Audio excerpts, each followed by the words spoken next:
Now, George W. Bush's administration was known for being very religious, and they brought in a lot of religious figures to speak inside the White House, and they would have Bible studies, etc. And they actually took a lot of heat for that. It turns out the Trump administration is doing it on a much wider scale, but since there's mayhem in the Trump White House, this is like priority number 99, whereas in a normal administration, it might have been a higher priority. But I don't want you to not know it, because it actually is very important, could have important ramifications, plus it's funny.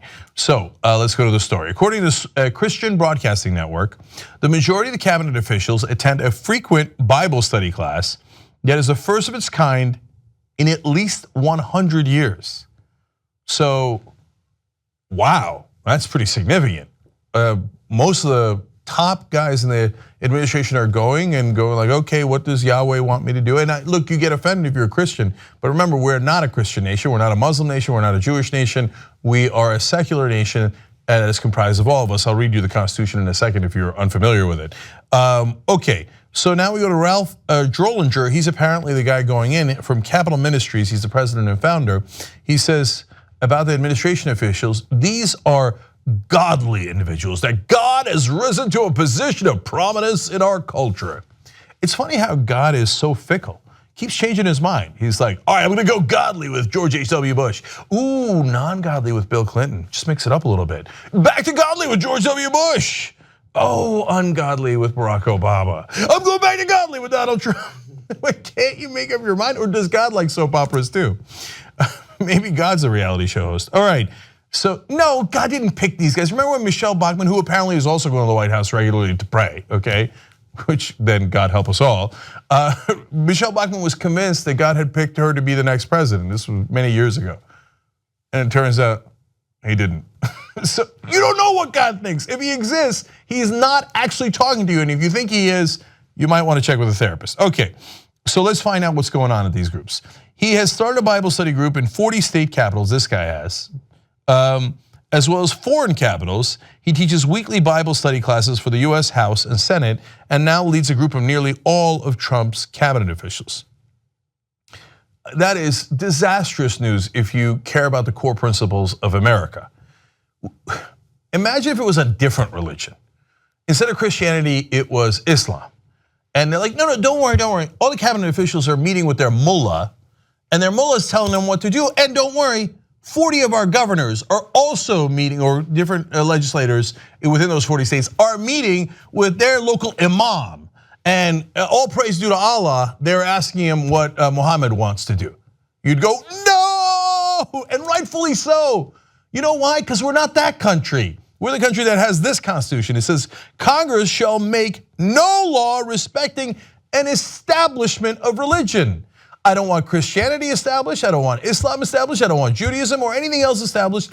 And it's not optional, it's in the Constitution, it's not a matter of what I want. The founding fathers didn't want it.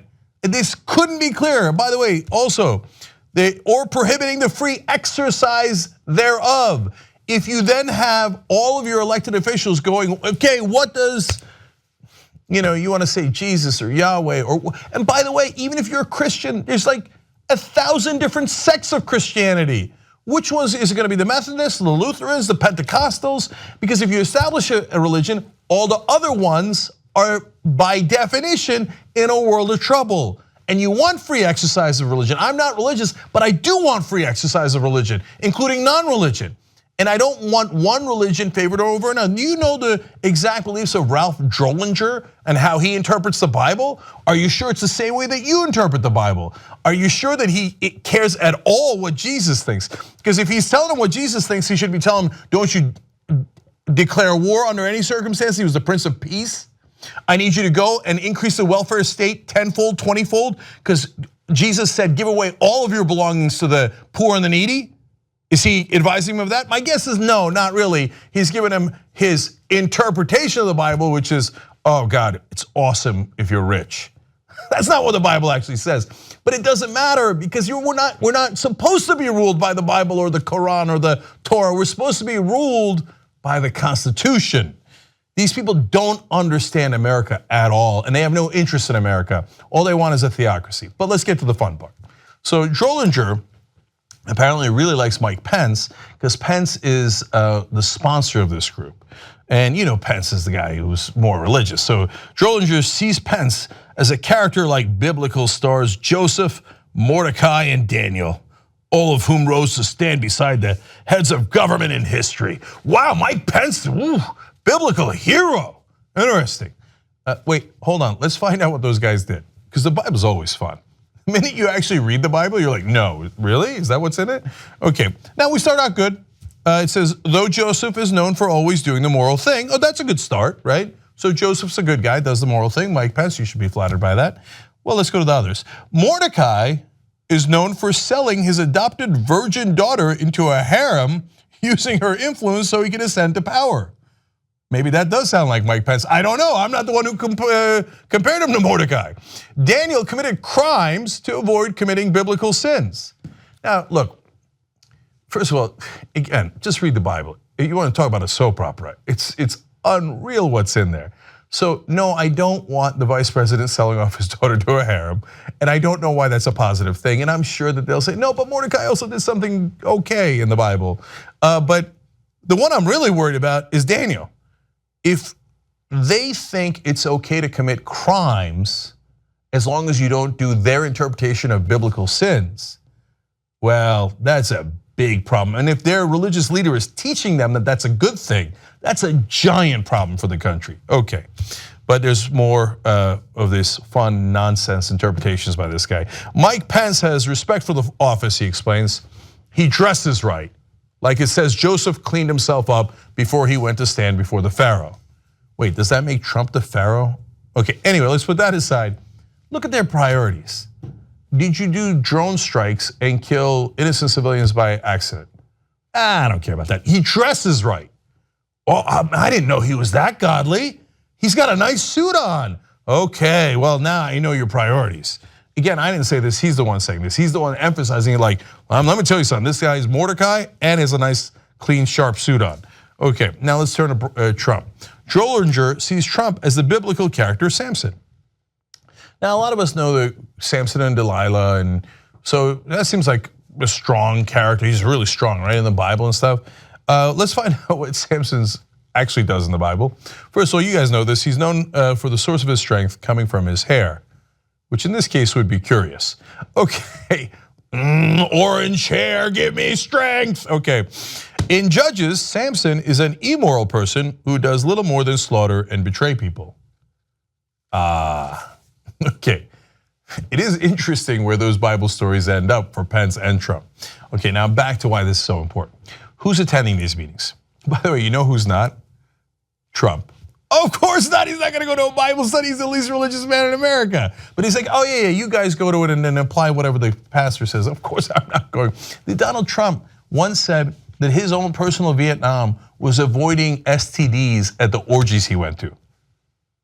Okay, he ain't going to no Bible study, but everybody else is like, oh yeah, what does Jesus say? Oh, let's go do this, right? And when they asked Drollinger, he's like, no, I'm sure Trump will show up later. He said he'll show up later. Oh, Trump made a promise to you, good luck with that. Okay, so but who is going? Health and Human Services Secretary Tom Price, Energy Secretary Rick Perry, Education Secretary Betsy DeVos, Agriculture Secretary Sonny Perdue, and CIA Director Mike Pompeo are all regular attendees. The most notable, however, is Attorney General Jeff Sessions.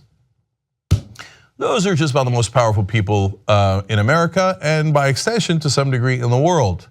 So our CIA Director, our Attorney General are not asking what does the Constitution do, what do the laws demand of me, but they're asking this particular preacher what Jesus theoretically wants, even though they never actually apply that. If you know what you could do if you want to know what Jesus wants, read the New Testament. Anyway, and what effect does that have? Well, Drollinger says, quote, about the guys that he's teaching, he'll go out the same day I teach him something, and I'll see him do it on camera. And I just think, wow, these guys are faithful, available, and teachable. And they're at Bible study every week they're in town. So he tells these cabinet officials what to do, and then he's amazed that they go on camera and repeat exactly what he said. That is not our form of government. That is borderline theocracy. And now we know what's happening behind the scenes. And look, Trump might not attend these things, but Trump doesn't actually run the government. He barely can run his own head. So it's guys like Pence and Sessions and all of these different cabinet secretaries that are running the day-to-day business of the government. And apparently they're getting their marching orders from some secret religious figure who now openly brags about it. If you want a religious form of government, they are available. Saudi Arabia, Iran, the Vatican. That is not America. This is a deeply un-American idea.